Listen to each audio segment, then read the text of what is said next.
Улсын хэмжээний 5 дугаар сарын 17-ны байдлаараа нийслэлийн 2 дүүрэг 12 аймгийн 50 сумд 101 удаагийн ой хээрийн гал төмөр бүртгэгдлээ. Энэ нь өнгөрсөн оны мөн үетэй харьцуулахад 11.8% өссөн үзүүлэлттэй байна. Үүнээс сүүлийн 7 хоногт ихэд Доронтой аймагт 3, Сүхбаатар аймагт 4, Булган аймагт 1, Хинтээ аймагт 2, Төв аймагт 2, Сэлэнг аймагт 3 буюу нийт 15 удаагийн ой хээрийн төмөр бүртгэгдснээс 12 төмрийг нь бүрэн унтрааж, Төв аймгийн Мөнгөмөрт, Хинтээ аймгийн Батчирээд сумд гарсан 2 төмрийг цормонд оруулсан байна. Сэлэнг аймгийн ерөө сумд гарсан ойн төмрийг унтрах ажиллагааг зохион байгуулж байна. Төмрийг унтрахаар онцгой байдлын байгууллага Хилийн цэрэг мэрэгжлийн ангийн нийт 107 хүн, 7 автомашин, 13 морьтой ажиллаж байна. Улсын хэмжээнд өнгөрсөн 7 хоногт нийслэлийн 9 дүүрэг 11 аймгийн 52 суманд аюулт үзэгдэл ослын 147 удаагийн дуудлага бүртгэгдсэн байна.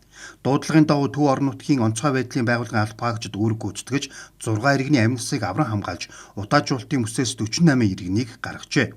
Нийт дуудлагын 109 нь объектын гал төмөр, 15 нь ой хээрийн төмөр, 3 нь газар хөдлөлт, 2 нь хүчтэй салхи шуурга, 2 нь биологийн гаралтай аюулт үзэгдэл, 16 нь хүний үйл ажиллагаатай холбоотой ослын дуудлага бүртгэгджээ.